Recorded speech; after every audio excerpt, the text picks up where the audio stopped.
Corona के बढ़ते संक्रमण को रोकने के लिए केंद्र सरकार ने एक बड़ा फैसला लिया है। 1 मई से 18 साल से ज्यादा उम्र के सभी लोगों को वैक्सीन लगेगी। डॉक्टर्स, दवा कंपनीज के साथ पीएम मोदी ने की बैठक। उसके बाद 18 साल से ज्यादा उम्र के सभी लोगों को वैक्सीन लगाने का किया गया ऐलान। ये वैक्सीनेशन का तीसरा फेज होगा, जिसके लिए केंद्र सरकार जल्द गाइडलाइन जारी करेगी। ज्यादा से ज्यादा लोगों को वैक्सीन लग सके। दवा कंपनीज 50% वैक्सीन राज्यों को भी दे सकेंगी। सरकारी वैक्सीनेशन सेंटर पर वैक्सीन मुफ्त में लगेगी। मोदी सरकार के इस फैसले पर सियासत भी शुरू हो गई है। कांग्रेस ने इसे राहुल गांधी की सलाह बताते हुए ट्वीट किया। कांग्रेस ने ट्वीट में लिखा कि राहुल गांधी की सलाह फिर से काम आई है। मोदी सरकार ने 18 साल से ज्यादा उम्र के लिए टीकाकरण शुरू करने का ऐलान किया है। कांग्रेस ने अपने ट्विटर पर लिखा कि राहुल हैं तो रास्ते हैं। मध्य प्रदेश में मुख्यमंत्री शिवराज सिंह चौहान ने केंद्र सरकार के 18 साल से अधिक उम्र के लोगों के वैक्सीनेशन के फैसले का स्वागत किया। सीएम ने लोगों से अपील की और कहा कि ज्यादा से ज्यादा लोग कोरोना वैक्सीन लगवाएं, जिससे महामारी से बचा जा सके। प्रधानमंत्री मोदी आज वैक्सीन निर्माता कंपनी से करेंगे बातचीत। वैक्सीन उत्पादन को लेकर हो सकती है विस्तार से चर्चा। सीएम योगी से भी प्रधानमंत्री ने बातचीत करके यूपी में कोरोना के हालात की समीक्षा। कोरोना पर WHO ने जताई उम्मीद, कहा जल्द कंट्रोल में लाया जा सकता है संक्रमण, बशर्ते पूरी दुनिया मदद के लिए आए आगे। हमारे पास संसाधनों की कमी नहीं, बस उन्हें समान रूप से लागू करने की जरूरत। इलाहाबाद हाईकोर्ट के 5 शहरों में लॉकडाउन लगाने के निर्देश को मानने से यूपी सरकार का इंकार। योगी सरकार नहीं लगाएगी लॉकडाउन, कहा जीवन के साथ साथ जीविका बचाना भी जरूरी। बीते 24 घंटे में यूपी में आए 28,287 नए मरीज।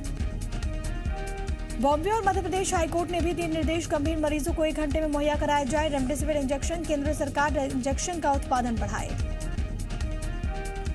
दिल्ली में इलाज के बाद ठीक हुए कोरोना के 21,500 मरीज। वहीं 24 घंटे में सामने आए 23,686 नए मामले। इस दौरान 240 मरीजों की मौत। दिल्ली में लॉकडाउन से घबराए प्रवासी मजदूर, परेशान कर देने वाली तस्वीरें आई सामने। बस मालिकों पर मनमाना किराया वसूलने का भी आरोप। नेताओं का भरोसा मानने को तैयार नहीं।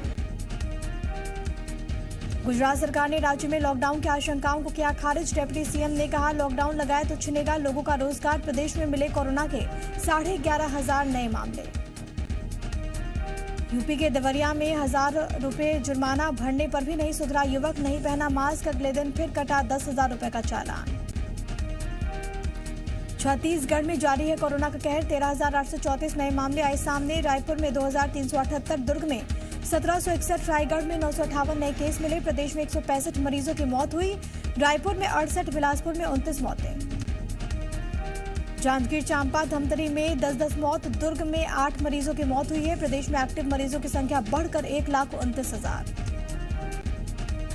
छत्तीसगढ़ में कोरोना संक्रमण के बढ़ते मामलों के बीच बैंकों के लिए खास गाइडलाइन जारी कर दी गई है। प्रदेश में अब शर्तों के साथ बैंक खुलेंगे। अब बैंक सुबह 10 बजे से दोपहर 1 बजे तक खुलेंगे। राज्य सरकार की ओर से लॉकडाउन के दौरान बैंकों के संचालन के लिए गाइडलाइन जारी।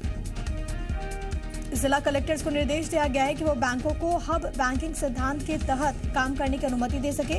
यानी कि अब छत्तीसगढ़ में बैंक सुबह 10 बजे से दोपहर 1 बजे तक सीमित घंटों के लिए खुलेंगे। बैंकों को कम से कम कर्मचारियों के साथ काम करने, जरूरत पड़ने पर कर्मचारियों को रोटेट कर काम लेने के निर्देश। सीएम भूपेश बघेल ने कोरोना के हालातों को लेकर प्रदेश के 11 जिलों के अधिकारियों के साथ वर्चुअल मीटिंग की। बैठक में जिलों में संक्रमण के हालात, ऑक्सीजन, रेमडेसिविर इंजेक्शन की उपलब्धता, अस्पतालों में व्यवस्था, बेड को लेकर हुई चर्चा। बैठक में महासमुंद, गरियाबंद, धमतरी, बालोद, कबीरधाम, मुंगेली, गौरेला, पेंड्रा, मरवाही, सरगुजा, सूरजपुर, कोरिया और बलरामपुर जिलों के कलेक्टर, एसपी हुए शामिल। सीएम के साथ स्वास्थ्य मंत्री टीएस सिंहदेव भी रहे मौजूद। सीएम ने कहा बिना थके बिना रुके कोरोना के खिलाफ जंग जीतना है।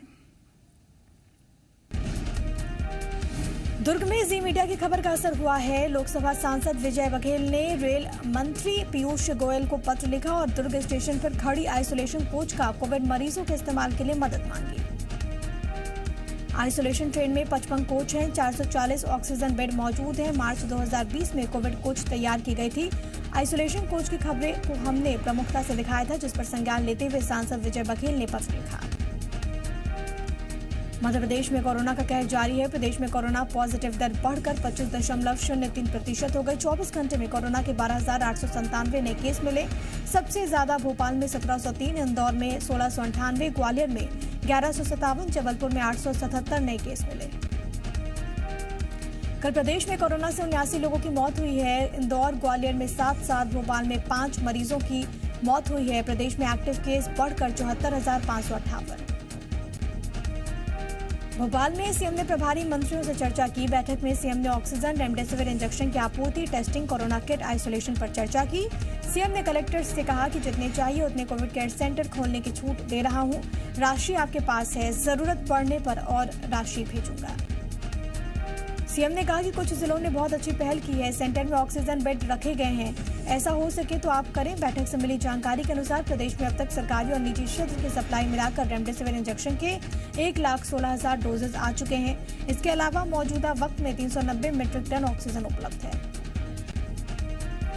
इंदौर में बढ़ रहे कोरोना संक्रमण को हराने अब सामाजिक संस्थाएं भी सामने आने लगी हैं और इसी क्रम में इंदौर में राधा स्वामी सत्संग परिसर में कोविड केयर सेंटर बनाया गया है। मरीजों का इलाज होगा। मंत्री तुलसी सिलावट ने इस दौरान सामाजिक संस्थाओं को आगे आने को कहा। मंदसौर से बीजेपी विधायक यशपाल सिंह सिसोदिया ने पत्र लिखते हुए मुख्यमंत्री को RT-PCR टेस्ट की सुविधा मंदसौर में उपलब्ध किए जाने की मांग की। साथ ही साथ पत्र में 25 लाख विधायक निधि से और 15 लाख एक उद्योगपति के जरिए दान में दिए जाने का आश्वासन दिया।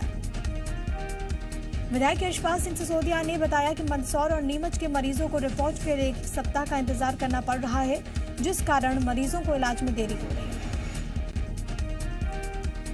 भोपाल में हमीदिया अस्पताल के अधीक्षक हटा दिए गए हैं। डॉक्टर ID चौरसिया की जगह अब डॉक्टर लोकेंद्र दवे हमीदिया हॉस्पिटल के नए अधीक्षक होंगे। रेमडेसिविर इंजेक्शन चोरी होने के मामले में डॉक्टर ID चौरसिया पर गाज गिरी। सीएम के निर्देश पर अब कोरोना पीड़ित डॉक्टर सतेंद्र मिश्रा का हैदराबाद में इलाज जारी है। सागर से भोपाल तक 175 किलोमीटर लंबा ग्रीन कॉरिडोर बनाकर एयरपोर्ट पहुंचाया गया। Doctor Mishra Bundelkhand medical college में तैनात हैं। भोपाल के पूर्व महापौर और बीजेपी उपाध्यक्ष आलोक शर्मा ने कोरोना के कारण शहर के बिगड़े हालातों को देखते हुए 6 शव वाहन दान किए, लेकिन उनकी ये नेकी उन्हीं पर भारी पड़ गई। वाहन दान करते वक्त आलोक शर्मा ने उनके साथ फोटो खिंचवा ली, जिस कारण अब वो विपक्ष के निशाने पर हैं। कांग्रेस ने आलोक शर्मा की फोटो के साथ ट्वीट करते हुए उन पर हमला बोला। कोरोना महामारी के बीच ग्वालियर में कांग्रेस विधायक और कार्यकर्ताओं ने जन सेवा शुरू की है। शहर में गरीब, मजदूर और परेशान लोगों को खाना उपलब्ध कराने का कांग्रेस नेताओं ने संकल्प लिया। कांग्रेसी डिब्बा पैक भोजन लोगों को उपलब्ध करा रहे हैं। कांग्रेस विधायक सतीश सिकरवार ने अपने विधानसभा क्षेत्र में गरीबों को राशन, खाने के पैकेट्स बांटे। सतीश सिकरवार के अनुसार खाने के साथ बेहतर इलाज के लिए भी मदद हो रही है। रतलाम विधायक चेतन कश्यप ने सराहनीय पहल की है। उन्होंने अपने निजी खर्च से रतलाम मेडिकल कॉलेज में ऑक्सीजन कंसंट्रेटर प्लांट लगाने का ऐलान किया है। ऑक्सीजन कंसंट्रेटर प्लांट लगाने के लिए संभाग आयुक्त से अनुमति भी मिल गई है। 15 दिन के अंदर प्लांट लगाने की सीमा तय की गई है। बता दें कि रतलाम मेडिकल कॉलेज में 6 जिलों से कोरोना संक्रमित मरीज आ रहे हैं। यहां पर बड़ी संख्या में कोविड मरीजों का इलाज चल रहा है। कोरोना के बढ़ते मरीजों की संख्या के हिसाब से तत्काल ऑक्सीजन सिलेंडर मंगवाना मुश्किल हो रहा है, जो कि मरीजों के लिए जान पर भारी पड़ रहा है और ऐसे में चेतन कश्यप की ये पहल सराहनीय है। राज्य मंत्री रामखिलावन पटेल और सांसद गणेश सिंह बीजेपी नेताओं के साथ जिला अस्पताल के नए रिजर्व्ड वार्ड में सेंट्रलाइज्ड ऑक्सीजन सिस्टम का उद्घाटन करने पहुंचे, लेकिन इस दौरान मंत्री जी की किरकिरी हो गई। उद्घाटन के दौरान जब सिस्टम चालू किया गया तो सिलेंडर में ऑक्सीजन ही नहीं थी। भोपाल में बढ़ रहे कोरोना संक्रमण की वजह से संत हृदयराम नगर सिविल अस्पताल को कोविड केयर सेंटर में तब्दील किया जा सकता है। तैयारियां जोरों पर। पिछले दिनों स्थानीय सामाजिक संस्थाओं और लोगों की मांग पर विधायक रामेश्वर शर्मा ने चिकित्सा शिक्षा मंत्री और मुख्यमंत्री को पत्र लिखकर अस्पताल को कोविड केयर सेंटर बनाने की मांग की थी। इंदौर में कोरोना संक्रमण को देखते हुए जिला प्रशासन ने आयोजनों पर पूरी तरह रोक लगा दी है। कलेक्टर ने जानकारी देते हुए कहा कि 30 अप्रैल तक किसी भी तरह के आयोजन को अनुमति नहीं। शादी समारोह को भी कलेक्टर ने आगे बढ़ाने के लोगों से अपील की। कलेक्टर ने कहा कोरोना संक्रमण की वजह से शादी को भी अनुमति नहीं दी जा सकती। इंदौर में रेमडेसिविर इंजेक्शन की कालाबाजारी करने वालों पर रासुका की कार्रवाई होगी। कलेक्टर मनीष सिंह ने कहा कि रेमडेसिविर इंजेक्शन की कालाबाजारी पर रासुका के तहत कार्रवाई होगी। अगर कालाबाजारी में अस्पताल की मिलीभगत सामने आती है तो अस्पताल संचालक पर भी रासुका की कार्रवाई होगी। बीजेपी राष्ट्रीय महासचिव कैलाश विजयवर्गीय ने इंदौर के लोगों के लिए बड़ी सहायता की है। इंदौर के लिए 1000 रेमडेसिविर इंजेक्शन भेजे गए। विधायक आकाश विजयवर्गीय और रमेश मेंदोला ने रेजिडेंसी कोठी पहुंचकर शहर के अस्पतालों को बांटने के लिए कलेक्टर मनीष सिंह को इंजेक्शन सौंपे। प्रदेश में रेमडेसिविर इंजेक्शन और ऑक्सीजन की कमी को लेकर पूर्व मंत्री और कांग्रेस विधायक पीसी शर्मा उपवास पर बैठे हुए हैं। जबलपुर हाईकोर्ट में राज्यसभा सांसद विवेक तन्खा की याचिका के साथ 6 याचिकाओं पर सुनवाई करते हुए हाईकोर्ट ने राज्य सरकार को आदेश जारी किया है। इसके अलावा हाईकोर्ट ने सरकार को ऑक्सीजन और रेमडेसिविर इंजेक्शन की सप्लाई सुनिश्चित करने के आदेश दिए। कुशाभाऊ ठाकरे के 2 भतीजों का कोरोना संक्रमण से निधन होने के बाद अब इस पर सियासत तेज हो गई है। कांग्रेस ने कड़ी प्रतिक्रिया देते हुए सरकार और सिस्टम पर सवाल उठाए। वहीं बीजेपी के प्रदेश प्रवक्ता उमेश शर्मा ने पलटवार करते हुए कहा कि यदि कांग्रेस को इस मुद्दे पर राजनीतिक रोटियां नहीं सेकनी चाहिए। उज्जैन में ईओडब्ल्यू में पदस्थ प्रधान आरक्षक कैलाश बर्वे की कोरोना से मौत हो गई। कोरोना संक्रमण होने के बाद प्रधान आरक्षक को इंदौर के निजी अस्पताल में एडमिट कराया गया था। उज्जैन के विश्व प्रसिद्ध महाकाल मंदिर में कोरोना संक्रमण को रोकने के लिए किए जा रहे अति रुद्र महामृत्युंजय जाप की आज पूर्ण आहुति दी गई।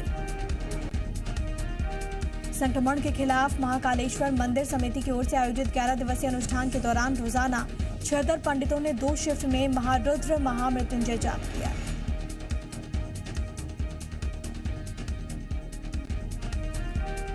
बड़वानी में बढ़ते संक्रमण को देखते हुए लॉकडाउन को 26 अप्रैल तक के लिए बढ़ा दिया गया है और इसी का जायजा लेने के लिए कलेक्टर शिवराज सिंह वर्मा सड़कों पर निकले। कलेक्टर ने गली मोहल्लों में भी जाकर लोगों से कहा कि वो बिना मास्क के लोगों को एंट्री नहीं करने दें। मंदसौर में कोरोना कर्फ्यू लगा हुआ है। संक्रमण लगातार बढ़ रहा है, बावजूद इसके जिला सहकारी बैंक के बाहर किसानों की भारी भीड़ देखने को मिल रही है। किसान इसे अपनी मजबूरी बताते हैं। किसानों के माने तो इन्हीं रुपयों पर उनकी रोजी रोटी निर्भर है। जांजगीर चांपा में सीएमपीसीजी की मुहिम रंग लाई। जिले के 18 निजी अस्पताल कोरोना मरीजों के इलाज के लिए तैयार हो गए। अब इन अस्पतालों में 72 ऑक्सीजन समेत कुल 158 बेड कोरोना मरीजों के लिए आरक्षित कर दिए गए हैं। निजी अस्पतालों में इलाज, भर्ती या फिर किसी भी समस्या के निवारण के लिए नोडल अधिकारी की भी नियुक्ति हुई है।